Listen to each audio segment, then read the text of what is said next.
जय माता दी। ओम नमः शिवाय। आज मैं आपको तंत्र के बारे में संक्षिप्त परिचय दूंगा और आशा करता हूं कि आपको अच्छी तरह समझा सकूं, परंतु अगर कोई त्रुटि हुई तो कृपा करके क्षमा करें। तो चलिए हम कुछ ज्ञान लेते हैं तंत्र के बारे में। अगर आपको वीडियो पसंद आती है तो वीडियो को लाइक करें, शेयर करें और चैनल को सब्सक्राइब करके बेल आइकॉन दबा दें ताकि आपको आने वाले वीडियोस की सूचना मिल जाए। तंत्र परंपरा से जुड़े हुए आगम ग्रंथ हैं। तंत्र शब्द के अर्थ बहुत विस्तृत है। तंत्र परंपरा एक हिंदू एवं बौद्ध परंपरा तो है ही, जैन धर्म, सिख धर्म, तिब्बत की बोन परंपरा, दाओ परंपरा तथा जापान की शिंतो परंपरा में पाई जाती है। भारतीय परंपरा में किसी भी व्यवस्थित ग्रंथ, सिद्धांत, विधि, उपकरण, तकनीक या कार्यप्रणाली को भी तंत्र कहते हैं। हिंदू परंपरा में तंत्र मुख्यतः शाक्त संप्रदाय से जुड़ा हुआ है, उसके बाद शैव संप्रदाय से और कुछ सीमा तक वैष्णव परंपरा से भी। शैव परंपरा में तंत्र ग्रंथों के वक्ता साधारणतया शिवजी होते हैं। बौद्ध धर्म का वज्रयान संप्रदाय और आगम मठ अपने तंत्र संबंधी विचारों, कर्मकांडों और साहित्य के लिए प्रसिद्ध है। तंत्र का शाब्दिक उद्भव इस प्रकार माना जाता है, तनोति त्रायति तंत्र, जिससे अभिप्राय है तना, विस्तार, फैलाव, इस प्रकार इससे त्राण होना तंत्र है। हिंदू, बौद्ध तथा जैन दर्शनों में तंत्र परंपराएं मिलती हैं। यहाँ पर तंत्र साधना से अभिप्राय गुह्य या गूढ़ साधनाओं से किया जाता रहा है। तंत्रों को वेदों के काल के बाद की रचना माना जाता है, जिसका विकास प्रथम सहस्राब्दी के मध्य के आसपास हुआ। साहित्यक रूप में जिस प्रकार पुराण ग्रंथ मध्ययुग की दार्शनिक धार्मिक रचनाएं माने जाते हैं, उसी प्रकार तंत्रों में प्राचीन आख्यान, कथानक आदि का समावेश होता है। अपनी विषय वस्तु की दृष्टि से ये धर्म, दर्शन, सृष्टि रचना शास्त्र, प्राचीन विज्ञान आदि के इंसाइक्लोपीडिया भी कहे जा सकते हैं। यूरोपीय विद्वानों ने अपने उपनिवेशवादी लक्ष्यों को ध्यान में रखते हुए तंत्र को गूढ़ साधना या सांप्रदायिक कर्मकांड बताकर भटकाने की कोशिश की है। वैसे तो तंत्र ग्रंथों की संख्या हजारों में है, किंतु मुख्य तंत्र 64 कहे गए हैं। तंत्र का प्रभाव विश्व स्तर पर है। इसका प्रमाण हिंदू, बौद्ध, जैन, तिब्बती आदि धर्मों की तंत्र साधना के ग्रंथ हैं। भारत में प्राचीन काल से ही बंगाल, बिहार और राजस्थान तंत्र के गढ़ रहे हैं।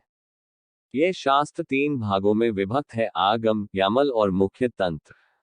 वाराही तंत्र के अनुसार जिसमें सृष्टि, प्रलय, देवताओं की पूजा, सब कार्यों के साधना, पुरस्चरण, शतकर्म साधन और 4 प्रकार के ध्यानयोग का वर्णन हो, उसे आगम कहते हैं।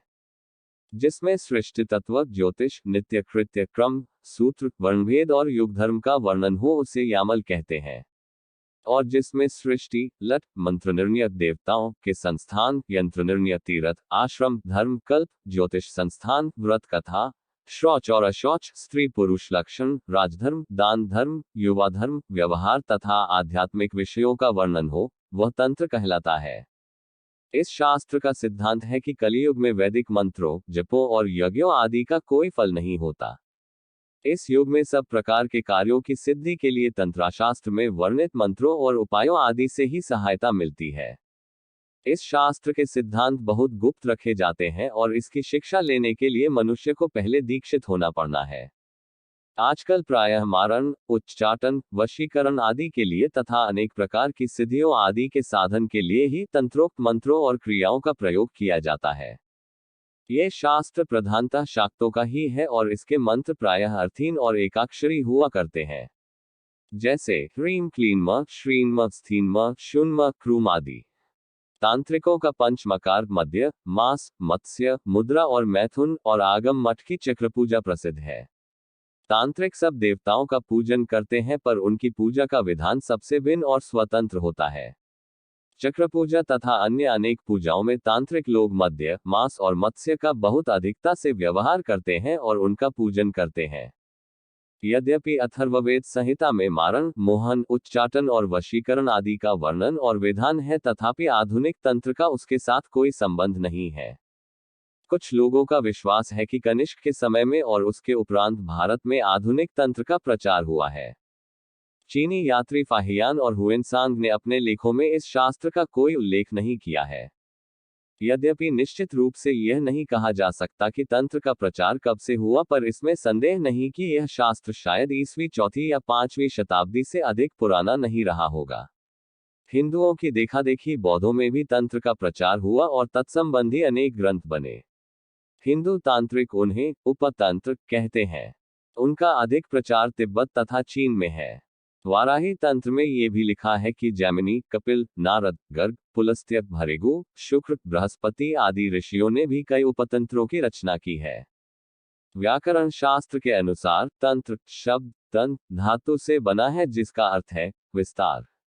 शैव सिद्धांत के कायिक आगम में इसका अर्थ किया गया है तन्यते विस्तार्यते ज्ञानमनेन इति तंत्रम, वह शास्त्र जिसके द्वारा ज्ञान का विस्तार किया जाता है। तंत्र की निरुक्ति तंत्र विस्तार करना और त्रय रक्षा करना इन दोनों धातुओं के योग से सिद्ध होती है।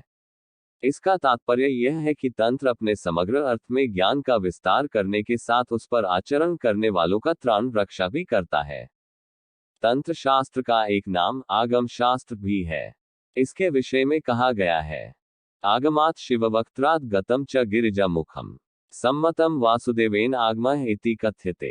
वाचस्पति मिश्र ने योग भाष्य की तत्ववैशार्दी व्याख्या में आगम शब्द का अर्थ करते हुए लिखा है कि जिससे अभ्युदय, लौकिक कल्याण और निःश्रेयस मोक्ष के उपाय बुद्धि में आते हैं, वह आगम कहलाता है। शास्त्रों के एक अन्य स्वरूप को निगम कहा जाता है। निगम के अंतर्गत वेद, पुराण, उपनिषद आदि आते हैं। इसमें ज्ञान, कर्म और उपासना आदि के विषय में बताया गया है। इसीलिए वेद शास्त्रों को निगम कहते हैं। उस स्वरूप को व्यवहार आचरण में उतारने वाले उपायों का रूप जो शास्त्र बतलाता है, उसे आगम कहते हैं। तंत्र अथवा आगम में व्यवहार पक्ष ही मुख्य है। तंत्र क्रियाओं और अनुष्ठान पर बल देता है। वाराही तंत्र में इस शास्त्र के जो 7 लक्षण बताए हैं, उनमें व्यवहार ही मुख्य है।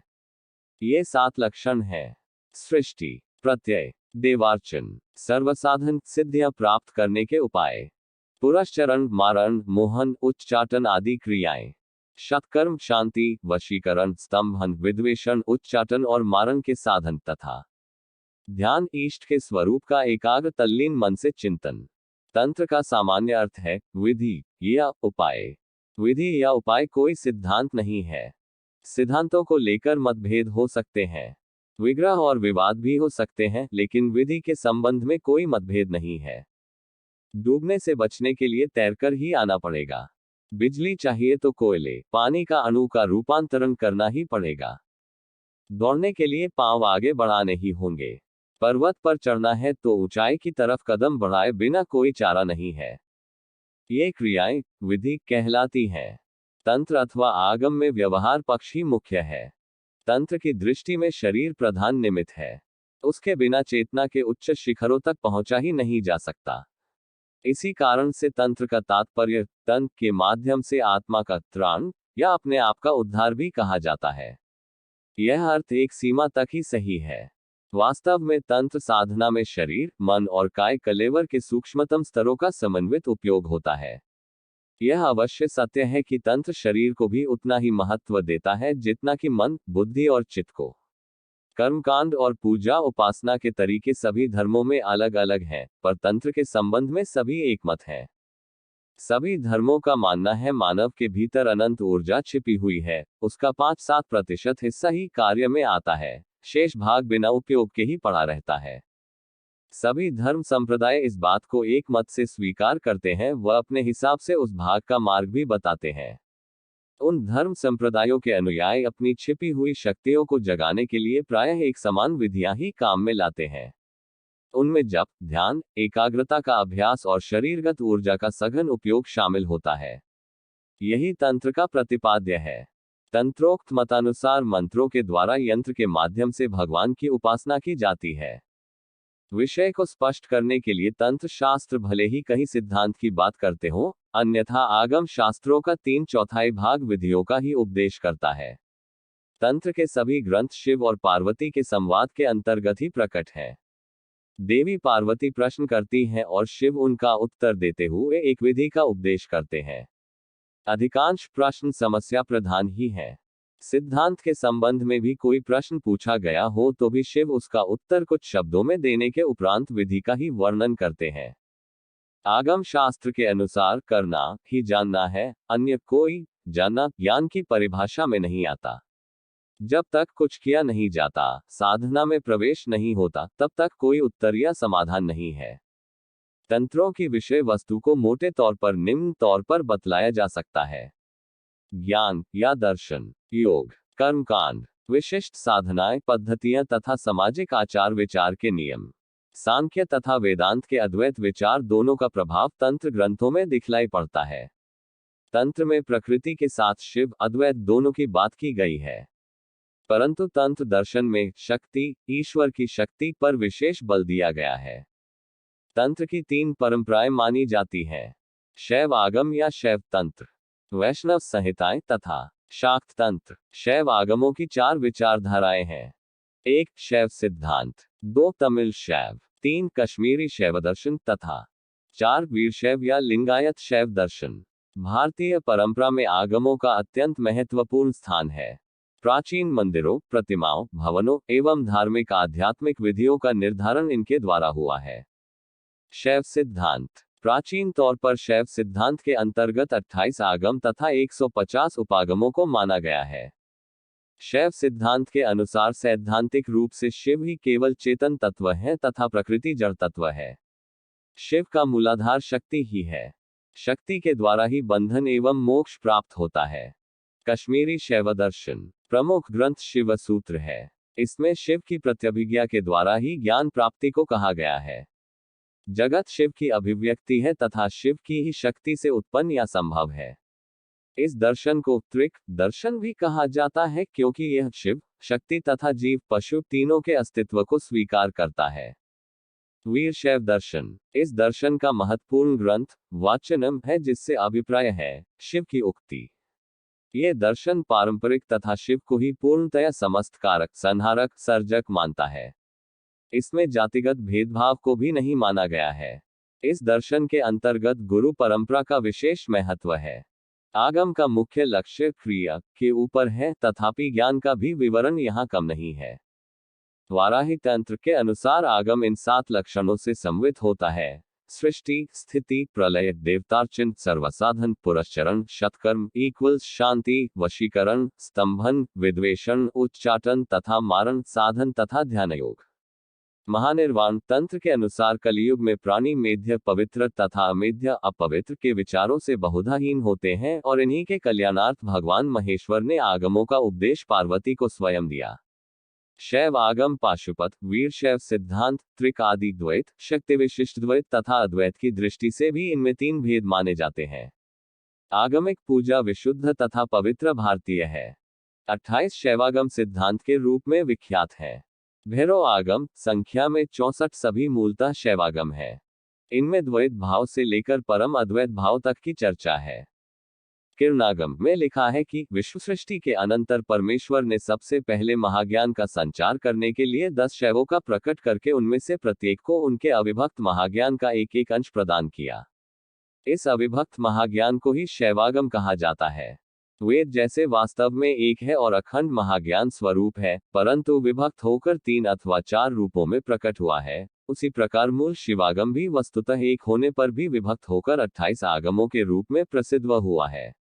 इन समस्त आगमधाराओं में प्रत्येक की परंपरा है। वैष्णव संहिता, वैष्णव संहिता की 2 विचारधाराएं मिलती हैं: वैखानस संहिता तथा पंचरात्र संहिता।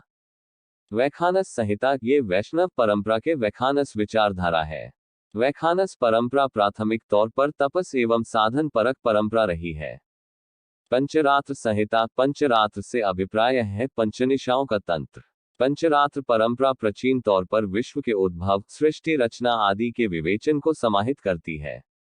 इसमें सांख्य तथा योग दर्शनों की मान्यताओं का समावेश दिखाई देता है। वैखानस परंपरा की अपेक्षा पंचरात्र परंपरा अधिक लोक प्रचलन में रही है। इसके 108 ग्रंथों के होने को कहा गया है। वैष्णव परंपरा में भक्तिवादी विचारधारा के अतिरिक्त शक्ति का सिद्धांत भी समाहित है।